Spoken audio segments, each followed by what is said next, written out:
di kampung, ayah ibu tinggal di kampung sana. Terkadang ayah ibu kita tak sekolah, SD, SMP, SMA tak tamat. Dia sekolahkan kita SD, SMP, SMA, S1, S2, S3 dengan harapan hidup kita lebih baik daripada keadaan dia sekarang. Tapi apa yang membuat kita jarang untuk menjenguk mereka? Saya ingin sampaikan buat kita bersama. Ayah ibu kita tak tahu kita ni eselon 1, eselon 2, Pak. Ayah ibu kita tak tahu pangkat PNS kita 3A, 3B, 3C, 3D, 4A, 4B, 4C, 4D. Ayah ibu kita tak tahu kita ni public figure. Ayah ibu kita tak tahu dan tak mau tahu. Yang dia tahu kita ni anaknya. Ayah ibu kita tak tahu kita punya sawit berapa. Ayah ibu kita tak butuh mobil kita. Dia tak butuh rumah kita. Tapi yang dia butuhkan kita. Apa yang membuat kita jarang untuk menjenguk mereka? Tahun 2016 di Masjid Damai Langgeng, saya diundang ceramah di sana. Habis pulang ceramah, saya baca WA SMS. Ada seorang ustadz Pekanbaru kirimkan WA dengan saya. Saya baca 2 kali, air mata saya menetes. Kenapa? Karena WA itu berisi cerita satu orang ibu sedang menelpon anaknya. Ibunya nelpon anaknya. Assalamualaikum nak. Waalaikumsalam kata anaknya. Kata ibunya, nak, sudah 1 bulan kau tak tengok ibu. Apa yang membuat engkau berhalangan, nak? Apakah kau sibuk dengan pekerjaanmu? Minggu yang kedua ibunya telpon lagi. Assalamualaikum nak. Kata anaknya, waalaikumsalam. Kata ibunya, nak, ibu dapat kabar apa engkau baru beli mobil baru. Apa betul nak? Kata anaknya, betul bu. Kata ibunya, alhamdulillah nak, ibu bangga. Kau pandai menyenangkan hati anak istrimu. Minggu yang ketiga ibunya telpon lagi. Assalamualaikum nak. Kata anaknya, waalaikumsalam. Kata ibunya, nak, ibu dapat kabar bahwa engkau baru beli rumah baru. Apa betul nak? Kata anaknya, betul bu.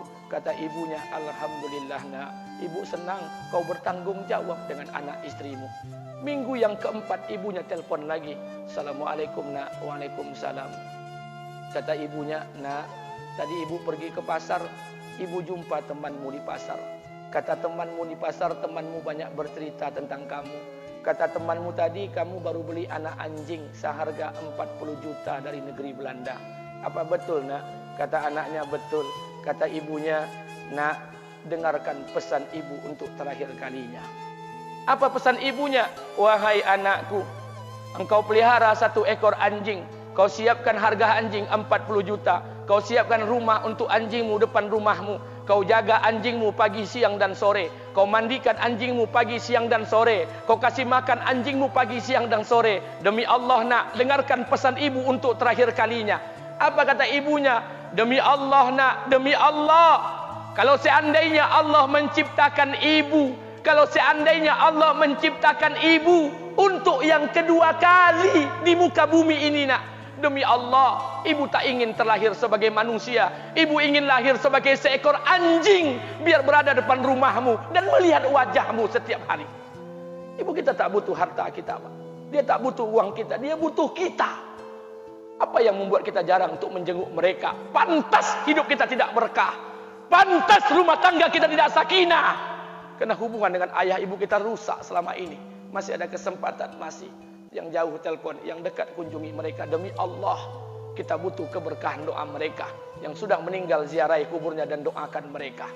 Imam As-Syafi'i berkata, apa kata Imam As-Syafi'i? Manusia zalim, manusia bodoh, kalian tak tahu apabila ayah dan ibu kalian mengangkat tangan di malam hari, dia berdoa kepada Allah untuk anaknya. Doanya cuma sekali, malamnya cuma sekali, hanya sekali saja doanya. Apa kata Imam Syafi'i? Sekali doa ayah dan ibu kalian sudah cukup bagi Allah untuk menjadikan kalian anaknya berkah dunia akhirat.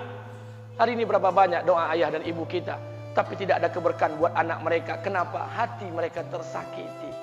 Maka pulang, Pak, cari mak bapak kita. Kita punya rumah hari ini, Bu, kita punya rumah, punya harta, punya uang, punya pekerjaan, punya kekayaan, punya sawit. Kita jadi orang hari ini jadi pegawai bukan kena sarjana kita, Pak. Kita jadi orang hari ini bukan kena otak kita. Kita jadi orang hari ini bukan kena kepintaran kita.